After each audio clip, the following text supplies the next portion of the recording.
So being smart is doing what? Sitting down with the other superpower that has a hell of a lot to lose, just like us, and that would be the Russians.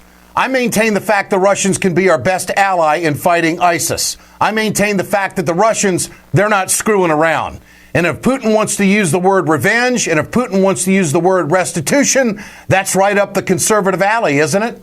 Let's turn now to Steve Clemons, Washington editor-at-large for The Atlantic. Steve, good to have you with us today. Good morning, Ed. How are you? Good. I maintain the position that the Russians play a big card in defeating ISIS. And I think that this meeting between Putin and Obama at the G20 is huge. I mean, I wish I was a fly in the corner listening on that one. Despite the differences that we have, is this a chance? You've got the Russians out there bombing yesterday indiscriminately without concern for civilians. Putin is using the word revenge and restitution. Your thoughts on all this?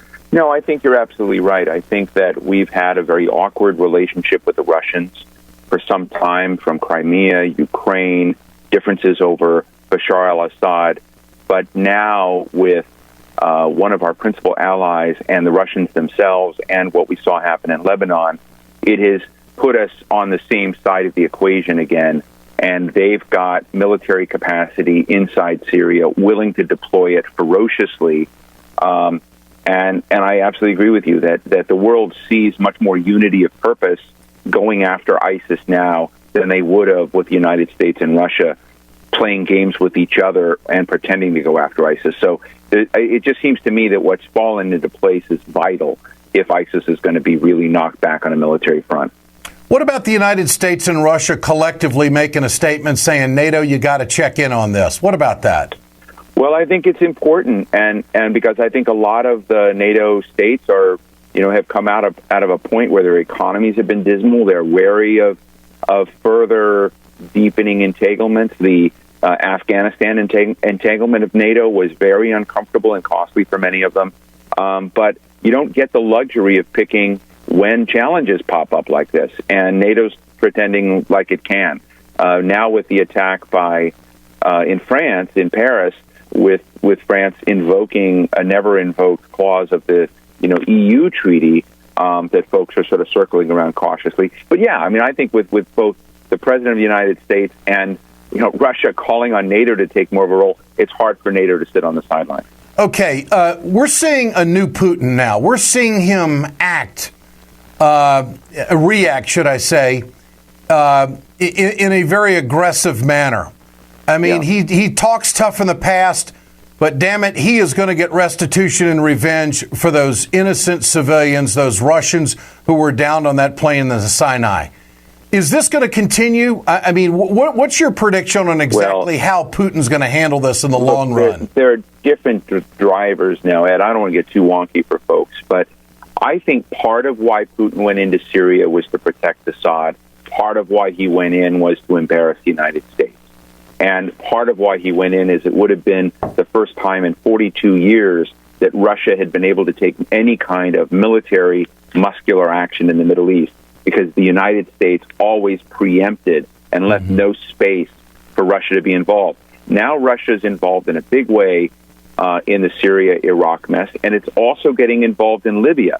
And so there are drivers that have to do with the way Russia perceives its global prestige and what it wants to be involved in that are strategically important, that go beyond the revenge factor for what happened with the Russian airliner out of Egypt.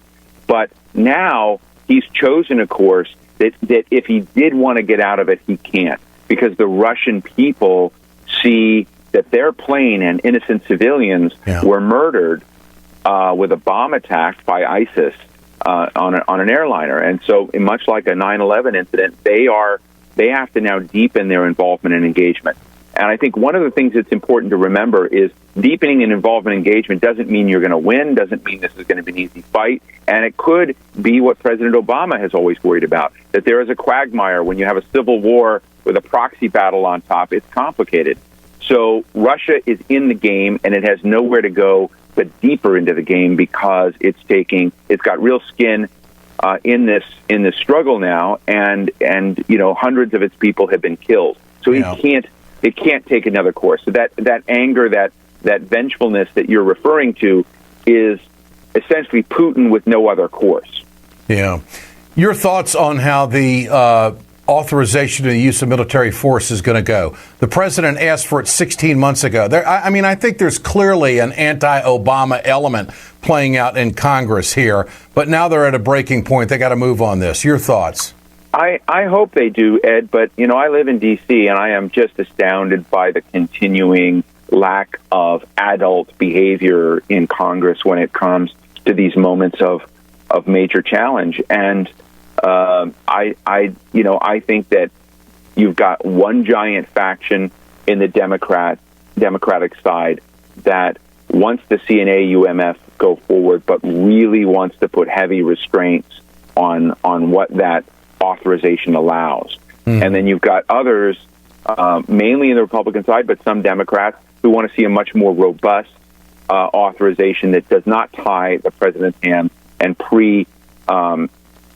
constrict, if you will, the options for conducting a battle against ISIS. But, after 9/11, there was a view that the authorization of use for force then just created too big a hole for everything to go through. And I don't see that battle between those factions ending. I don't see a clarity coming out of the Paris issue that would tie this up. So, I hope I'm wrong. It's one of the areas that I don't want to be right, but I don't see that fundamental knot getting untied right now. Steve Clemons, always a pleasure. Good to have you with us. Appreciate your insight again. Thank you. You bet. Washington editor-at-large of The Atlantic.